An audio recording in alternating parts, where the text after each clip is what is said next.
ತಾಲೂಕಿನ ಗೊಟಗೋಡಿ ಗ್ರಾಮದಲ್ಲಿರುವ ವಿಶ್ವದ ಏಕೈಕ ಕರ್ನಾಟಕ ಜಾನಪದ ವಿಶ್ವವಿದ್ಯಾಲಯದಲ್ಲಿ ಈಗ ಅಕ್ರಮ ನೇಮಕಾತಿಯ ಗಂಭೀರ ಆರೋಪ ಕೇಳಿಬಂದಿದೆ. ವಿಶ್ವವಿದ್ಯಾಲಯದ ಸಹಾಯಕ ಕುಲಸಚಿವರಾಗಿರುವಂತಹ ಶಹಜಹಾನ್ ಎಚ್ ಮುದಕವಿ ಅವರು ಕೇವಲ ಎಸ್ಎಸ್ಎಲ್ಸಿ ಮುಗಿಸಿದ್ದು ನಕಲಿ ಅಂಕಪಟ್ಟಿಗಳನ್ನು ಸೃಷ್ಟಿಸಿ ಈ ಉನ್ನತ ಹುದ್ದೆ ಗಿಟ್ಟಿಸಿಕೊಂಡಿದ್ದಾರೆ ಎಂದು ಆರೋಪಿಸಲಾಗಿದೆ.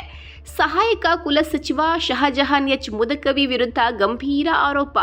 ಕಳೆದ 2015ರಲ್ಲಿ ಸಹಾಯಕ ಕುಲಸಚಿವರ ಹುದ್ದೆಗೆ ಶಹಜಹಾನ್ ಎಚ್ ಮುದಕವಿ ನೇಮಕವಾಗಿದ್ದಾರೆ.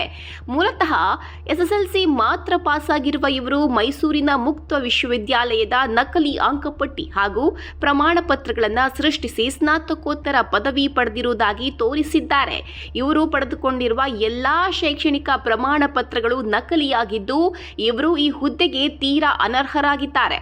ಅಷ್ಟೇ ಅಲ್ಲದೆ ಈ ಅಕ್ರಮವನ್ನು ಪ್ರಶ್ನಿಸಿದ್ದಕ್ಕೆ ಶಹಜಹಾನ್ ಮುದಕವಿ ಅವರು ಕೊಲೆ ಬೆದರಿಕೆ ಹಾಕ್ತಿದ್ದಾರೆ ಎಂದು ಸ್ನಾತಕೋತ್ತರ ಹಾಗೂ ಸಂಶೋಧಕರ ಒಕ್ಕೂಟದ ಅಧ್ಯಕ್ಷರಾದ ಡಾಕ್ಟರ್ ಶಿವ ಸೋಮಪ್ಪ ನಿಟ್ಟೂರು ಗಂಭೀರವಾಗಿ ಆರೋಪಿಸಿದ್ದಾರೆ.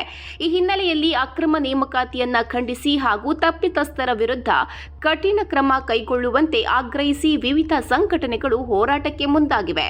Ramesh Somakkanavar, public next. ಬಹಿರಂಗವಾದ ಮಾಧ್ಯಮದವರಿಗೆ ಡಾಕ್ಟರ್ ಶಿವಸೋಮಣ್ಣ ನಿಟ್ಟೂರು ಅಂತೇಳಿ 16 diploma, 3 MA, MPhil, PhD, LLB ಇಷ್ಟಾಗಿಯೂ ಸಹಿತ ನಾವು ಹೋರಾಟದೊಳಗೆ ನಿಂತಿದ್ದೇವೆ.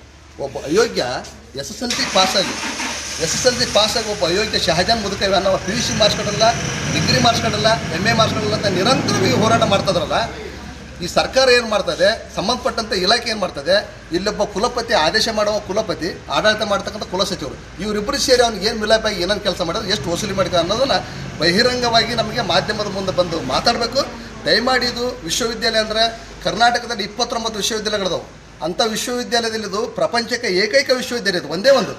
ಇದು ಟ್ರೆಡಿಷ್ನಲ್ ಅಗ್ರಿಕಲ್ಚರ್ ಬಗ್ಗೆ ಆಗಿರ್ಬೋದು, ಫೋಕ್ ಬಗ್ಗೆ ಆಗಿರ್ಬೋದು, ಇವೆಂಟ್ಸ್ ಬಗ್ಗೆ ಆಗಿರ್ಬೋದು, ಡ್ರಾಮಾ, ಸ್ಕಿಟ್, ನಾವೆಲ್ ರೈಟಿಂಗ್ ಬೇರೆ ಬೇರೆ ದೇಶದಿಂದ ಕೊಲೆಬೇಟ್ ಮಾಡ್ತಕ್ಕಂಥ ಈ ವಿಶ್ವವಿದ್ಯಾಲಯ ಈ ಹರಾಮ್ ಕೋರ್ ಸಂಬಂಧ ಈ ಕುಲಪತಿ ಬಂಡ ಅವೈಜ್ಞಾನಿಕವಾಗಿರ್ತಕ್ಕಂಥ ಅಯೋಗ್ಯ ಕುಲಪತಿ ಅವನೊಬ್ಬ CT ಗುರುಪ್ರಸಾದ್ ಅಂತೇಳಿ ಹಂಪಿಗೆ ಹೋಗಿದ್ದಾನೆ ಈಗ ಮಾತೃ ಸಂಸ್ಥೆಗೆ. ಆ ಒಬ್ಬ ದಡ್ಡ ಕುಲಸಚಿವ ನಾವೇನು ಹೇಳ್ತಾರೆ, ಒಂದು ವಿಶ್ವವಿದ್ಯಾಲಯ ಅಂದರೆ ಅದರದ್ದೇ ಆದಂಥ ಒಂದು UGC ನಿಯಮಗಳಿದಾವೆ. ವಿಶ್ವವಿದ್ಯಾಲಯದ ನೇಮಕಾತಿಯನ್ನು ಮಾಡ್ಕೊಳ್ಕೈತೆ ಅದರದ್ದೇ ಆದಂಥ ಪಾರದರ್ಶಕತೆ ಇದೆ. 2000 ಆ್ಯಕ್ಟ್ ವಿಶ್ವವಿದ್ಯಾಲಯದ ಅಧಿನಿಯಮದಲ್ಲಿ ಏನೇನು ಮಾಡ್ಕೋಬೇಕು ಅನ್ನೋದಿದೆ.